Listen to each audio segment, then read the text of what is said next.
السلام علیکم ناظرین، آپ دیکھ رہے ہیں پولیٹیکل ٹی وی۔ میں ہوں پروفیسر امیر حمزہ ورک۔ آج ہم بڑے ہی ایک اہم مسئلے پر گفتگو کر رہے ہیں۔ یہ پاکستان کی داخلی صورتحال سے متعلق ہے۔ آپ دیکھ رہے ہیں کہ اس وقت ملک میں افراتفری کا ایک عالم ہے اور پولیٹیکل پولرائزیشن کا جو ماحول ہے اس کا گراف اوپر سے اوپر ہوتا چلا جا رہا ہے۔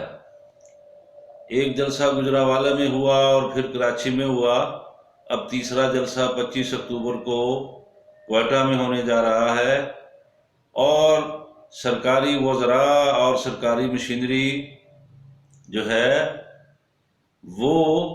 دن رات پی ڈی ایم کے بارے میں اور مختلف ایشوز کے بارے میں اپنے گفتگو کا اظہار کر رہے ہیں۔ اسی طرح پی ڈی ایم والے جو ہیں وہ اپنے موقف پر اڑے ہوئے ہیں، اور خاص کر جو ہے وہ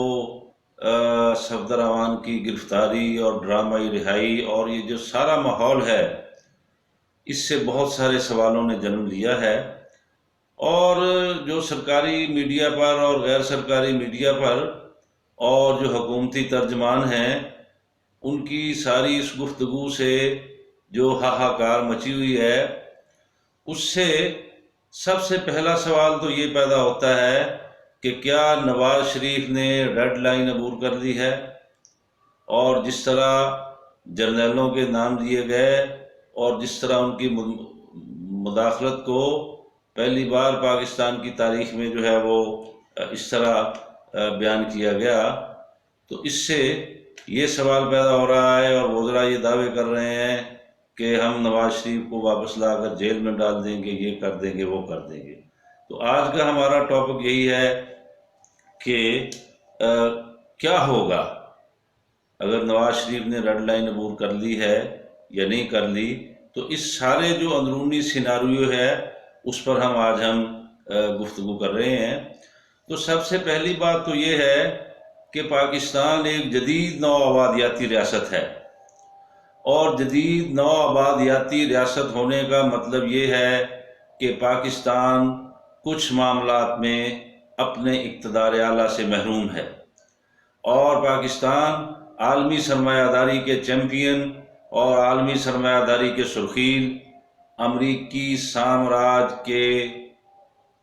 ماتحت ہے بہت سارے معاملات میں۔ اس کی ماضی میں اگر ہم مثال دیکھیں تو جس طرح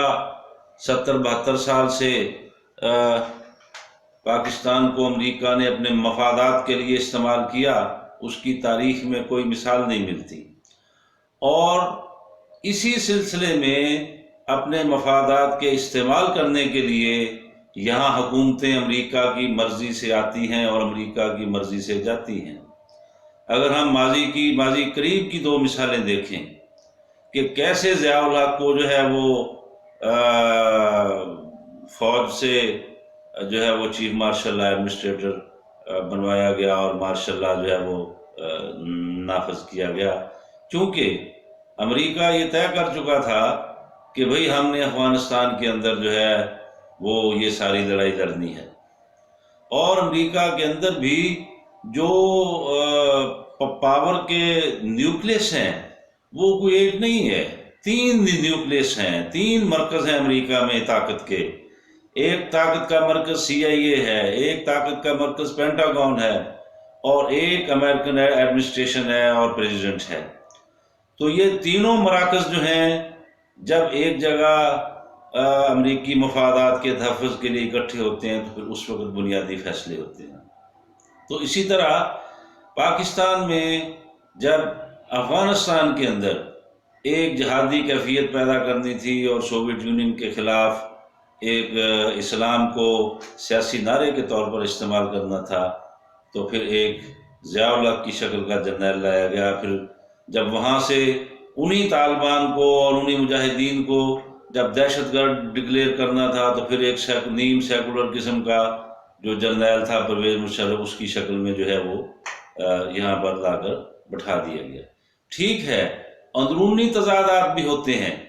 لیکن جمہوریت کا یہ تقاضا ہوتا ہے کہ بھائی جب جو ہے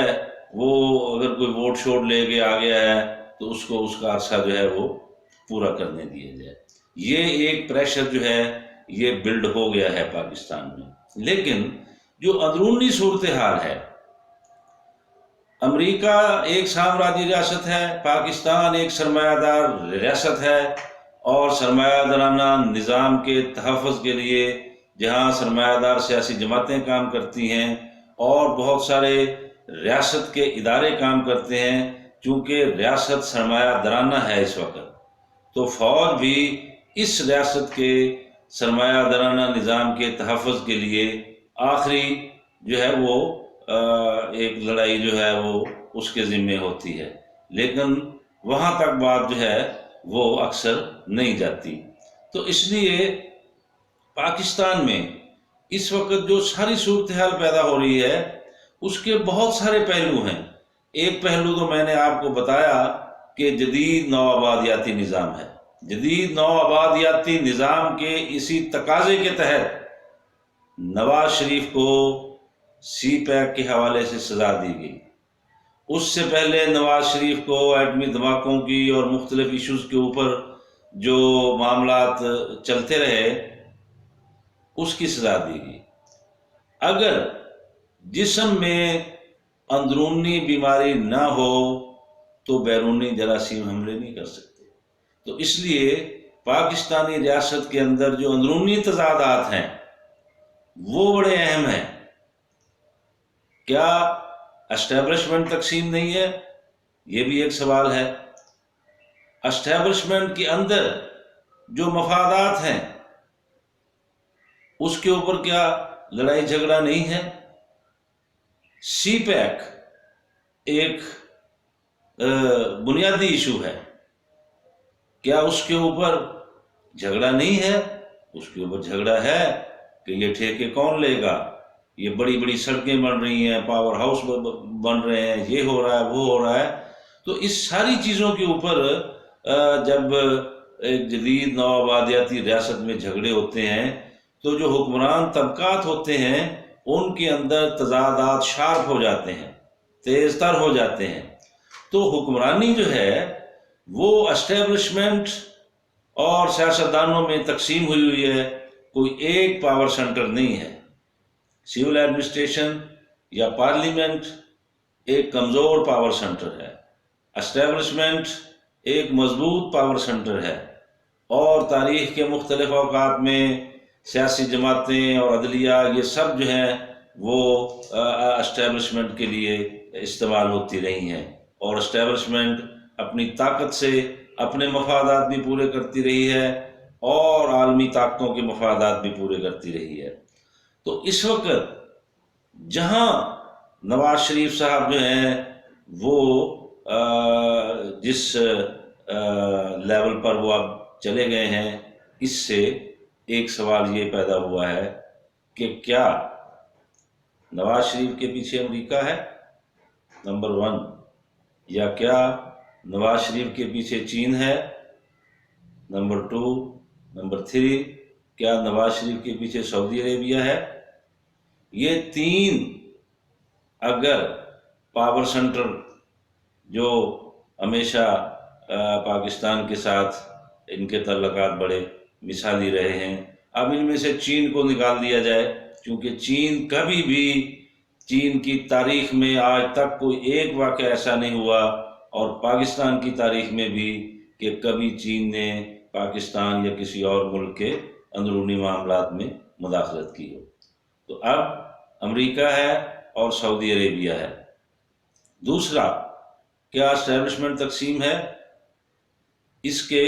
بہت سارے اظہار پہلے بھی ہو چکے ہیں کہ جب جنرل باجوہ صاحب کو ایکسٹینشن ہو رہی تھی تو اس وقت بہت سارا ماحول بگڑ چکا تھا، اور بہت سارے افواہیں بھی گردش کر رہی تھیں کہ اسٹیبلشمنٹ کے اندر جو ہے وہ بہت سارے کنٹراڈکشنز ہیں، تضادات ہیں. تو اس لیے جہاں طاقت ہوتی ہے وہاں اختلافات بھی ہوتے ہیں، وہاں تضادات بھی ہوتی ہیں، گروہ بندی بھی ہوتی ہے. تو اس لیے یہ بعید از امکان ہے، یا یعنی کہ اس بات کا امکان ہے کہ بھئی اسٹیبلشمنٹ کے اندر جو کنٹراڈکشنز ہیں اس کی بنیاد پر، یا جو بڑی سرکار ہے امریکہ اس کی بنیاد پر نواز شریف صاحب جو ہیں وہ اس حد تک چلے گئے ہیں کہ وہ جرنیلوں کے نام لیے انہوں نے، اور اب مسلسل پارا گرم ہو رہا ہے، اور جس طرح حکومتی مشینری جو ہے وہ اس کو ریئیکٹ کر رہی ہے وہ بڑا معنی خیز ہے. یعنی کہ اب کوئٹہ کا جلسہ ہونے جا رہا ہے، اور اب دن رات ٹی وی پہ یہ بتایا جا رہا ہے کہ دہشت گردی کا خطرہ ہے اور جلسہ ملتوی کر دیا جائے اور یہ کر دیا جائے وہ کر دیا جائے. تو یعنی کہ ایسے لگتا ہے کہ جیسے اس پاپٹ قسم کی کوئی چیز ہے، اس کے ہاتھ پاؤں پھول گئے ہیں. یا تو یہ ہے کہ اسٹیبلشمنٹ امپارشل ہو گئی ہے، اس بات کے بھی امکان ہے کہ اسٹیبلشمنٹ بالکل امپارشل ہو گئی ہے. اور پھر جس ننگے طریقے سے جو کراچی کا واقعہ ہوا ہے، اور وہ جو آئی جی کا واقعہ، اگر وہ سچ ہے کہ اس کو واقعہ اس کے گھر کو گھیرا گیا اور پھر اس کو وہاں سے لے کر کہیں اور مذاکرات کے لیے اور دباؤ ڈالا گیا اور یہ کیا گیا اور وہ کیا گیا، اگر یہ سارا سچ ہے تو یہ اس بات کا اظہار ہے کہ اسٹیبلشمنٹ کے اندر بہت بڑی درار ہے. تو اس لیے ایسے حالات میں جو سیاستدان ہیں وہ یعنی کہ دیکھیں نا، 2 سال میں نواز شریف صاحب بالکل خاموش رہے ہیں، اور مسلم لیگ نون نے کوئی بڑی جو ہے وہ کارروائی نہیں کی، کوئی ایجیٹیشن کا موڈ نہیں بنایا. فضل الرحمان صاحب جو ہیں وہ کوششیں کرتے رہے. تو اب صورتحال یہی ہے کہ جس طریقے سے جو ہے وہ نواز شریف صاحب نے فرنٹ فٹ پر کھیلنا شروع کیا ہے، اس سے یہی 3 امکانات ظاہر ہوتے ہیں کہ نواز شریف کے پیچھے امریکہ ہے، یا اسٹیبلشمنٹ کا کوئی گروہ ہے، اور سعودی عربیہ ہے. اب اس صورتحال میں یہ بھی اس بات کا بھی امکان ہے کہ اگر کوئی سیٹلمنٹ نہ ہوا اور یہ گروہ بندی اسی طرح رہی، اور یہ جو تضادات ہیں یہ جاری رہے، تو یہ بھی ہو سکتا ہے کہ نواز شریف جو ہے وہ لاہور کے جلسے میں اپنی واپسی کا اعلان کر دیں. یہ بھی ہو سکتا ہے. اور یہ بھی ہو سکتا ہے کہ بھئی ود ان دا پارلیمنٹ، جو کہ ظاہر ہے یہ ایک ہی تھیلی کے چٹے بٹے ہیں، یہ سرمایہ دار سیاسی جماعتیں، وہ پی ڈی ایم ہو، وہ پی ٹی آئی ہو، وہ تحریک انصاف ہو، پاکستانی جو اسٹیبلشمنٹ ہے وہ ہے، یہ تمام سرمایہ دارانہ نظام کے خیرخواہ ہیں اور سرمایہ دارانہ نظام کا حصہ ہیں. نظام کے اوپر کوئی جھگڑا نہیں ہے، جھگڑا مفادات کے اوپر ہے، انٹرسٹ کے اوپر ہے کہ بھی کون زیادہ اپنے انٹرسٹ کو ہے، کون سا طبقہ وہ اپنے انٹرسٹ کو زیادہ واچ کر سکتا ہے. اور امریکہ کے ساتھ بھی دوستی پر یا اس کے لیے مطلب اس کے ساتھ وفاداری کے لیے کوئی لمبا چوڑا اختلاف نہیں ہے. ہاں کچھ ہو سکتا ہے، باتیں سننے میں آتی ہیں کہ بھئی چونکہ چین نے پاکستان کو ہمیشہ جو ہے وہ سپورٹ کیا ہے، اور چین نے بہت زیادہ پاکستان کی ہیلپ کی ہے، اور وہ اسلحے کی ہو، وہ اکانومی میں ہو، وہ صنعت کاری میں ہو، وہ ایٹمی ٹیکنالوجی میں ہو. تو اس لیے شاید یہ ایک پریشر ہے، چونکہ چین اور امریکہ کے تعلقات اب ایک نیم سرد جنگ کی سی صورتحال سے گزر رہے ہیں. تو اس بات کا بھی امکان ہے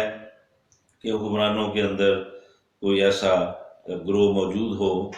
جو اگر کہیں کبھی یعنی کہ یہ ٹائی ہو جائے کہ آپ نے امریکہ کے ساتھ جانا ہے یا چین کے ساتھ جانا ہے، چین سے دوستی رکھنی ہے، کیونکہ امریکہ کا یہی ہے، چین کا کوئی مطالبہ نہیں ہے، وہ کہتا ہے امریکہ سے رکھو بھائی دوستی، مجھے اس سے کیا ہے. لیکن امریکہ کا یہ ہے کہ بھی چین سے دوستی ختم کرو اور یہ سی پیک ختم کرو اور میرے تابع دار بن کر رہو. لیکن اب چونکہ پاور سینٹرز کافی مختلف ہیں چین کے حوالے سے بھی، تو اس لیے اب پاکستانی جو ریاست ہے اس کے جو حکمران طبقے ہیں وہ تھوڑا امریکہ کو اس معاملے میں، چین کے معاملے میں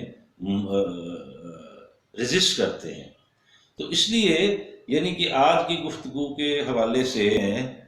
کہ بھی یہ جو اس وقت پاکستان کی ساری سیاسی صورتحال ہے،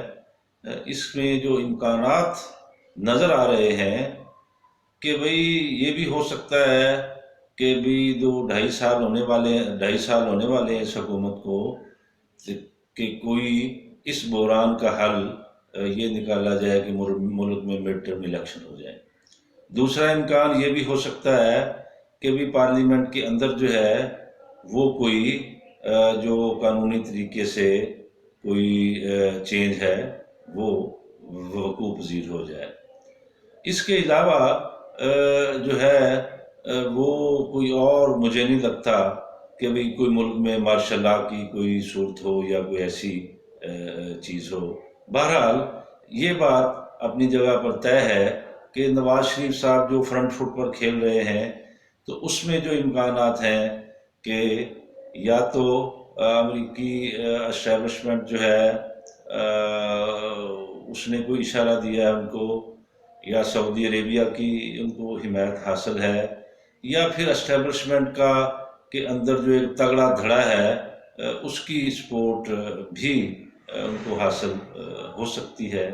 تو بہرحال یہ جو بھی صورتحال ہے یہ پاکستان کے لیے، پاکستان کی جمہوریت کے لیے کوئی اچھی نہیں ہے، اور اس کا جو جمہوریت کو یہ جو مسائل ہیں اور جو عوام کے جو مہنگائی، بیروزگاری اور یہ تمام چیزیں ہیں، تو اس میں پاکستان کے تمام حکمران طبقے جو ہیں وہ اس کے ذمہ دار ہیں، چونکہ جدید نوآبادیاتی جو سسٹم سے جب تک پاکستان کی سیاسی جماعتیں اس کو باہر نہیں نکالتی اور امریکی سامراج یا سعودی عربیہ اور یا اس طرح کے ملکوں سے ایک طرح کی آزادی حاصل نہیں کرتی، اس وقت تک جمہوریت بھی مستحکم نہیں ہوگی اور پارلیمنٹ بھی سپریم نہیں ہوگی۔ تو میرا خیال ہے کہ اگر سیاستدان جو ہیں وہ اس موقف پر ڈٹے رہیں کہ بھی پارلیمنٹ کو سپریم ہونا چاہیے، تو پھر میرا خیال ہے اسٹیبلشمنٹ بھی جو ہے وہ اس موقف کے آگے اس کو بھی جھکنا پڑے گا، اور اس کے ساتھ وہ اس بات کا بھی عہد کریں کہ بھئی ہم کبھی امریکہ کی طرف یا سعودی عربیہ کی طرف نہیں دیکھیں گے، ہم پاکستان کے عوام کی طرف دیکھیں گے۔ تو ناظرین، یہی